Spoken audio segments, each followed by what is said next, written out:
Out of you soldiers. My hair is 90% hair gel and my highlighter is about 90% face grease. Also, yes, the dishwasher box is still in the background because when they came to install it, apparently I need to get some of my plumbing redone. So that's on hold. So we get special guest star dishwasher box yet again for this video. I usually get rid of books when my bookshelves are at maximum capacity. And as you can see, that is not the case. There's space there, and if I move that over, there'd be space there. You can't see it, but also over there, there's still some space. But for whatever reason, these shelves and my TBR book case in the other room have been stressing me out lately, so I feel like I need to get rid of some things. And you know what? That's growth, because we don't need bookshelves to be stuffed to the gills before we need to get rid of things, right? We can have a perfectly good book on our TBR pile and realize that it's not serving us anymore.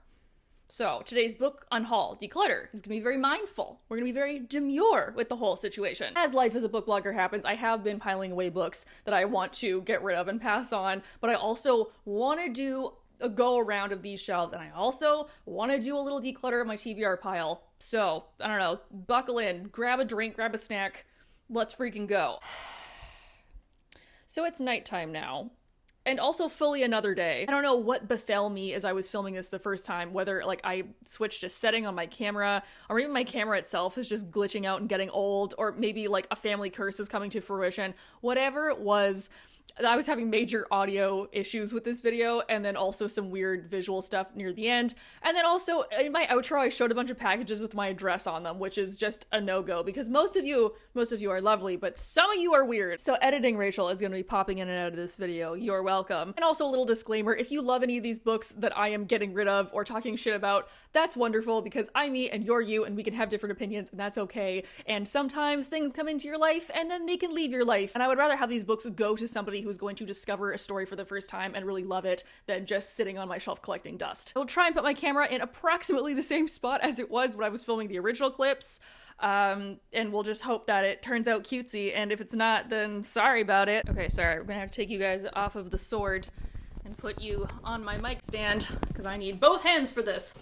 So here's a box I already have. And if you're wondering why we're filming over here, it's because this dishwasher has been sitting in my living room for the last 2 weeks, and she can at least do something to pull her weight around here. First up, we got a bunch of Harlequin romances. I've been working with Harlequin this summer for to make content for their social channels, and so they've been sending me the books that I can make the content with, and I think these were from the suspense romance video. Now look, I love Harlequin, and I love romance novels, but these little mass market suspense mystery books are just not for me. These are gonna go to my local Value Village, because like, who am I to deprive some grandma of occultan kidnapping? And military romance?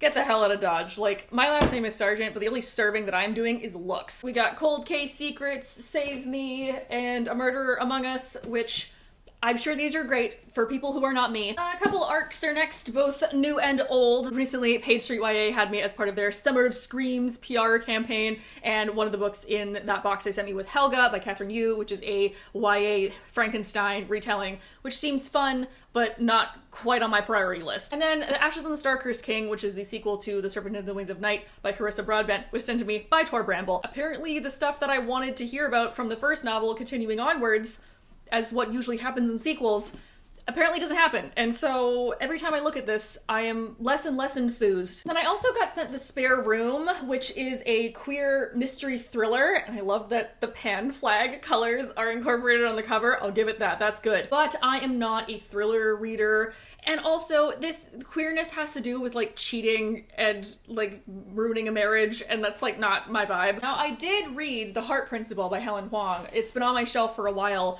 and I always forget that it exists. It was fine, it was okay. I got this from a Book of the Month box forever ago, and I hear from some other people that this is her best book, and I'm like, oh, this is your best. Interesting. And then these two books are baffling to you and to me, because if you've been around here for a little while, you know I love books about book people, and know I love a book that centers a reality TV show, and yet neither of these books are going to be staying in my life. I did start reading The Villain Edit by Laurie Devore. This was sent to me by Avon, and it's supposed to be like a reality TV show behind the scenes kind of romance novel, but just the beginning couple chapters didn't grab me. You know what? Maybe my girlfriend would like this. She's the reality TV aficionado in this couple, And honestly, I only know so much about stuff like Love Island and Love is Blind and Too Hot to Handle and all those kinds of shows only because she will rant at me about them. She's like my own personal recap podcast. I'll ask her, and if not, then we'll donate it. And then Zora Books for Happily Ever After by Tash McCoy looks adorable, but I have so many other romance novels on my list that this is just, it's not making the cut, baby. I'm so sorry. I bought This Woven Kingdom by Tahereh Mafi back when the WHO was still calling it a global pandemic. Clashing empires, forbidden romance, long forgotten queens, monsters of the desert. Like, this sounds so cool, and it's by YA powerhouse Tahereh Mafi. But every time my eyes skip over this on the shelf, and it's just been long enough that I feel like I have to throw in the towel, just raise the white flag, and admit defeat. I think maybe my younger cousin would like this, so we're gonna pass this on as well. And lastly is the one I feel the most bad about, and that is Sons of Darkness. I was part of the blog tour for this with Bloomsbury. I did promo for it, and to be fair, I think someone is going to absolutely love this book, but for me, it makes my brain hurt. A sci-fi fantasy retelling of the Mahabharata, which is right up my alley, and then also the writing was really beautiful, but there is just so much jam-packed into the first 4 chapters that, like, I get a headache every time I pick this up from muscle memory. I feel like I've read textbooks easier than this. I'm laying down my sword in surrender and passing this on. So this is the first stack of victims I'm getting rid of, but we're not done yet. Oh no, friends. Now I think it's time to move on to these shelves. Excuse me, ma'am. I need you out of the way. Nobody gets to say anything about my sweatpants, okay? I let you into my home every week, and the least that you can do is allow me to be comfortable in my own house. I wish to pare down my romance bookshelf. I know number 1 is gonna make people really mad, because I'm getting rid of The Love Hypothesis. I'm getting rid of The Love Hypothesis by Ali Hazelwood. And if you're an Ali Hazelwood girly, I love that for you. But this is one of the most aggressively mediocre things I've ever read. It was cute or whatever. I did get this in a Book of the Month subscription like forever ago. And this is my favorite Ali Hazelwood book, but I don't find myself returning to it with any enthusiasm. So somebody else can enjoy their med student Raylo fanfic. I'm also going to get rid of how to what? End a love story. We're ending this love story is what's happening right now. I had conflicting thoughts over this when I finished reading it, and now it's been a couple months and I never have once thought about it, so it's gone. Yeah, I think that's good. I think we're gonna move up now. For so long, I have been clinging on to the little of the YA contemporary books that I have, because even when I was a teenager, YA contemporary was not my preferred genre, and it still isn't. But I thought, because I'm a book blogger, you know, I probably should keep some to recommend. At this point, I'm just keeping them for the sake of keeping them, because I don't even recommend them in videos, because that's not what my content is anymore. But also, I can't really talk much about them, because a lot of the ones I want to get rid of are from Wednesday Books, which is an imprint of St. Martin's Press, and guess what? The boycott's still on, so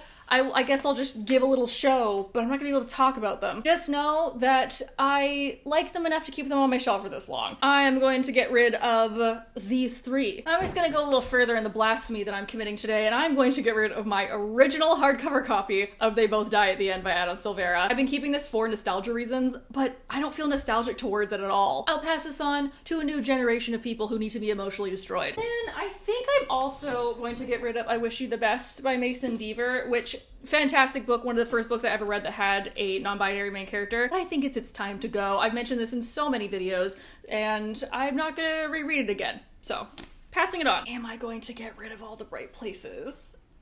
Am I gonna get rid of my original hardcover copy of All the Bright Places that I cried into? No, I'm not quite ready to let this one go yet. But what I am willing to let go of is Somewhere Between Bitter and Sweet by Lekenzie Kim. A great older YA book with Mexican-American representation, having to do with immigration and finding yourself and becoming your own person outside of your family. I really, really loved this book, but yet again, I haven't wanted to reread it, and I haven't recommended it in a long time. So I'll recommend it here now. You should get this, but now somebody else can live to recommend it another day. This stack is also going to go... Where am I going to put this?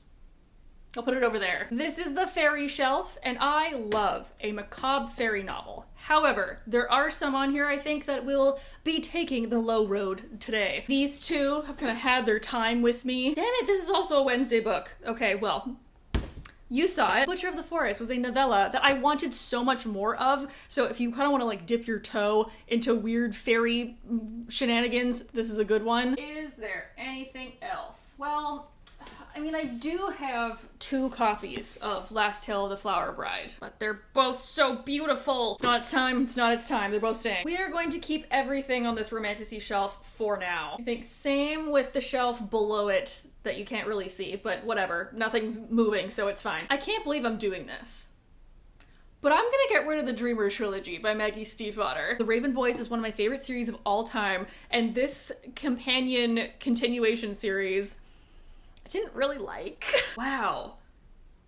Yeah, I'm gonna get rid of these. Who am I? I'm just gonna do it. I'm gonna get rid of my Demon of the Wood copy. It's really beautiful. It's a comic that is like the Darkling's origin story from the Grishaverse, however you say it. But I'm not a big graphic novel person, and I don't think that this is something that has like staying power. She can go. Keeping the rest of it, despite the fact that I have multiple copies of Defy the Night. It's fine. Don't worry about it. You see that?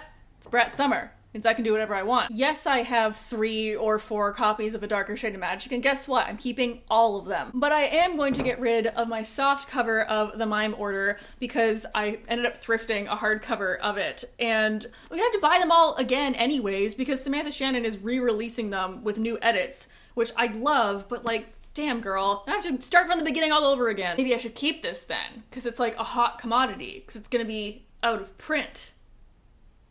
No, I have the hardcover, that's better. I also have 2 copies of The Invisible Life of Addie LaRue. One of them is the special edition, but I think the special edition just means that it's blue. Oh, it has a pretty bird on the cover. What does the black one have then? Well, the black one has green and gold interiors, which is just the regular edition. It also has some embossed birds. Yeah, we're gonna get rid of the special edition, because honestly, girl, you're not even that special. Ooh, it's blue and has a ribbon bookmark. Like, bitch, get on my level. Is there anything down here that I want to get rid of? No. Is there anything over there I want to get rid of? Yes. So I know that I want to get... Oh my god. I want to get rid of Ocean's Echo because I liked Winter's Orbit more. And yet again, why am I keeping something if it doesn't serve me? Very mindful. I'm gonna let go of my soft cover of Iron Widow. This was sent to me by a very lovely company whose name I don't remember. I did a live stream readathon for this book, and so they sent me a soft cover, and it's very lovely, but it's brand new, and I have a friend who would absolutely love this, so we're gonna pass this on. But I already have an original hardback that I got signed and stamped, so get wrecked, soft cover. I'm keeping all my Shadowhunters for now, and then I guess I could move the camera down, but I don't want to. I'm gonna get rid of a couple of YA fantasies, the first of which being Six Crimson Cranes by Elizabeth Lim, because my girlfriend mentioned this to me the other day because she's reading the sequel, and I went, oh, that's right. I have read that, I think. So, you know what? It didn't make a big enough impression on me. It was great enough for me to keep it this long, but no longer. And then the other one is one that, again, I've been keeping because of nostalgia, and that is The Light Between Worlds by Laura E. Weymouth. Literally not even a final cover. It's so beat up and old. I've recommended this book to death. It is a beautiful representation of grief and loss. It's kind of this Narnia-esque book, but I haven't thought about rereading it in a long time, and I'm just like, it's time for me to let this go. Like, the magic in this book. It's time for me to move on with my adult life. So out of these couple of shelves, we got 5 more to donate. We are now going to go over my TBR bookcase and the books that I pulled from that. So do you see all that? Don't look at it, okay? No, eyes on me, baby girl. Oh my god, who said that? I am first going to get rid of The Echoed Realm by AJ Vrana. Now, wait. Alex, I know you're watching this. It's not because I'm not gonna read it, it's because I have 2 copies of this. I didn't leave it here. Okay, see, look, I do not hate AJ Vrana, alright? I just happen to have 2 copies, and I want to keep the pretty one. Another book that I have 2 copies of is Fathom Folk by Eliza Chan. I have both the regular edition, but then I also have an edition that my friend gave me, which is it might be Illumicrate, it might be Fairy Loot, I don't remember. This one has the gorgeous stenciling and, like, oh, the beautiful end pages. Oh, damn, maybe, do I just keep both of them? Because this one's also so beautiful. No, Rachel, no. Put it down, put it away.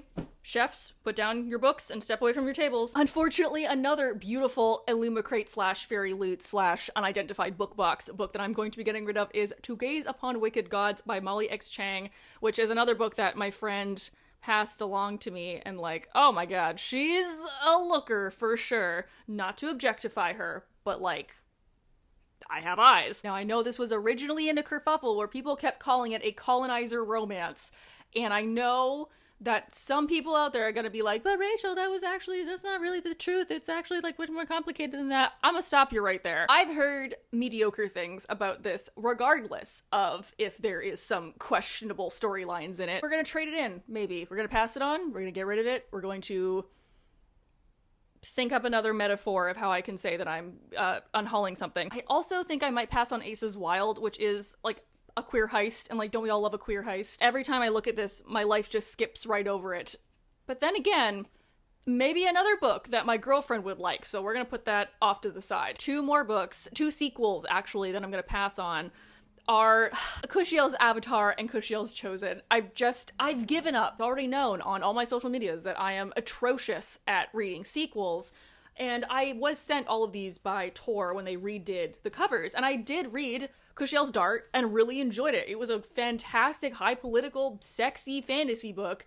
However, I know myself, and in the grand scheme of things, these just aren't high on my priority list. They're definitely higher than like skydiving, but they're probably lower than like running away to Scotland with my lesbian lover. And I don't have plans to do that currently, but like, it's never off the table. And I have been able to find the mass markets of these for years, just like at the thrift store. So if I ever feel sad about getting rid of them, I'm sure I'm going to be able to find them again somewhere. And last but not least is a 4-parter, which is the least I can do with the economy like it is. These are 4 books that I'm going to keep for the time being, and I'm going to read just a little bit of them to see if I do actually want to keep them, because I'm kind of questioning them. I mentioned this in my last bookshelf declutter, but then I saw a singular book blogger friend say that it was really good, so I decided to keep it, but yet again, my eyes just skip over it on the shelf, and I keep forgetting that I have it, so we're gonna put this off to the side. Same thing with Dark Fable by Catherine Harbour, because I know this is like heist, and yet again, we love a queer heist.